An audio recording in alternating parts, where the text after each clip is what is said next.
সময় 24 update BD সংবাদে আপনাকে স্বাগতম। শুরুতেই সংবাদ শিরোনাম, এরপর বিস্তারিত।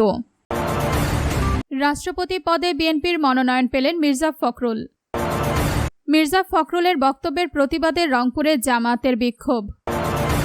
সচিবালয়ে বিএনপির স্থায়ী কমিটির বৈঠকের সমালোচনায় জামাত। বিএনপির রাষ্ট্রপতি প্রার্থী মির্জা ফখরুল, দল ও সরকারের 3 গুরুত্বপূর্ণ পদে সম্ভাব্য উত্তরসূরি যারা। আপনি যদি তারেক রহমানের পদত্যাগ চান এবং সারা বাংলাদেশে আগের মতো বিদ্যুৎ চান, তাহলে ভিডিওতে লাইক করে চ্যানেলটি অবশ্যই সাবস্ক্রাইব করে দিবেন। রাষ্ট্রপতি পদে বিএনপির মনোনয়ন পেলেন মির্জা ফখরুল। রাষ্ট্রপতি পদে বিএনপির মনোনয়ন পেয়েছেন দলটির মহাসচিব ও স্থানীয় সরকারমন্ত্রী মির্জা ফখরুল ইসলাম আলমগীর।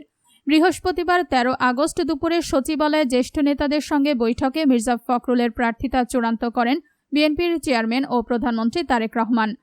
বৈঠক শেষে মির্জা ফখরুলের রাষ্ট্রপতি পদে প্রার্থিতার কথা ঘোষণা করেন বিএনপির জ্যেষ্ঠ যুগ্ম মহাসচিব রুহুল কবির রিজভী।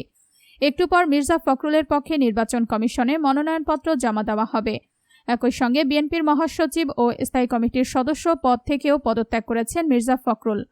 রুহুল কবির রিজভী বৃহস্পতিবার এক ব্রিফিংয়ে বলেন, বিএনপির রাষ্ট্রপতি প্রার্থী দলের সংগ্রামী মহাসচিব মির্জা ফখরুল ইসলাম আলমগীর। তিনি ইতোমধ্যে দলের সব পদ থেকে পদত্যাগ করেছেন। মির্জা ফখরুলের বক্তব্যের প্রতিবাদে রংপুরে জামায়াতের বিক্ষোভ। ভোটাধিকার, রাজনৈতিক মর্যাদা ও উন্নয়ন নিয়ে স্থানীয় সরকার, পল্লী উন্নয়ন ও সমবায় মন্ত্রী মির্জা ফখরুল ইসলাম আলমগীরের বক্তব্যের প্রতিবাদে রংপুরে বিক্ষোভ মিছিল ও সমাবেশ করেছে বাংলাদেশ জামাতে ইসলামী। বুধবার জামাতে ইসলামী রংপুর মহানগরের উদ্যোগে নগরীর পাবলিক লাইব্রেরি মাঠ থেকে বিক্ষোভ মিছিলটি বের হয়। মিছিলটি সিটি বাজার, পায়রা চত্বর, জাহাজ কোম্পানি মোড়, প্রেস ক্লাব ও গ্র্যান্ড হোটেল মোড় প্রদক্ষিণ করে শাপলা চত্বরে গিয়ে শেষ হয়। পরে সেখানে সংক্ষিপ্ত সমাবেশ অনুষ্ঠিত হয়। সমাবেশে সভাপতিত্ব করেন মহানগর জামাতের আমির এটিএম আজম খান। সঞ্চালনা করেন মহানগর জামাতের সেক্রেটারি KM আনোয়ারুল হক কাজল। বক্তব্য দেন জেলা জামাতের সেক্রেটারি মাওলানা এনামুল হক সহ নেতারা। এটিএম আজম খান বলেন, মন্ত্রীর বক্তব্যে এমন ধারণা পাওয়া গেছে যে রংপুরে মানুষ বিএনপির পরিবর্তে জাতীয় পার্টি বা জামাতে ইসলামীকে ভোট দেওয়ায় এই আঞ্চলিক কাঙ্ক্ষিত উন্নয়ন থেকে পিছিয়ে রয়েছে।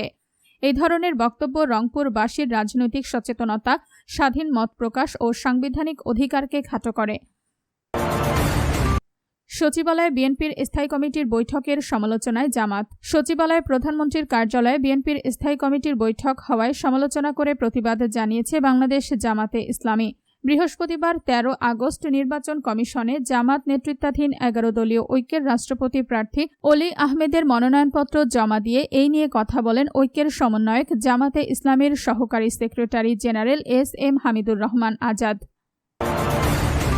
বিএনপির রাষ্ট্রপতি প্রার্থী মির্জা ফখরুল, দল ও সরকারের 3 গুরুত্বপূর্ণ পদে সম্ভাব্য উত্তরসূরি যারা। প্রত্যাশিতভাবে রাষ্ট্রপতি পদে বিএনপির মনোনয়ন পেয়েছেন দলটির মহাসচিব ও স্থানীয় সরকার মন্ত্রী মির্জা ফখরুল ইসলাম আলমগীর। বৃহস্পতিবার 13 আগস্ট দুপুরে বিএনপির স্থায়ী কমিটির সভা শেষে এই সিদ্ধান্তের কথা জানানো হয়। বিএনপির চেয়ারম্যান ও প্রধানমন্ত্রী তারেক রহমান এই সিদ্ধান্ত চূড়ান্ত করেন। এছাড়া কিছুক্ষণের মধ্যে নির্বাচন কমিশনের রাষ্ট্রপতি পদে মির্জা ফখরুলের মনোনয়নপত্র জমা দেওয়া হবে।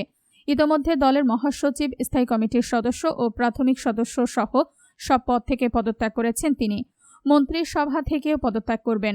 সংসদে বিএনপির নিরঙ্কুশ সংখ্যাগরিষ্ঠতা আছে, ফলে মির্জা ফখরুলই দেশের 23তম রাষ্ট্রপতি হতে যাচ্ছেন, এটা প্রায় পরিষ্কারই। আর তিনি রাষ্ট্রপতি হলে দল ও সরকারের 3টি পদ ফাঁকা হয়ে যাচ্ছে।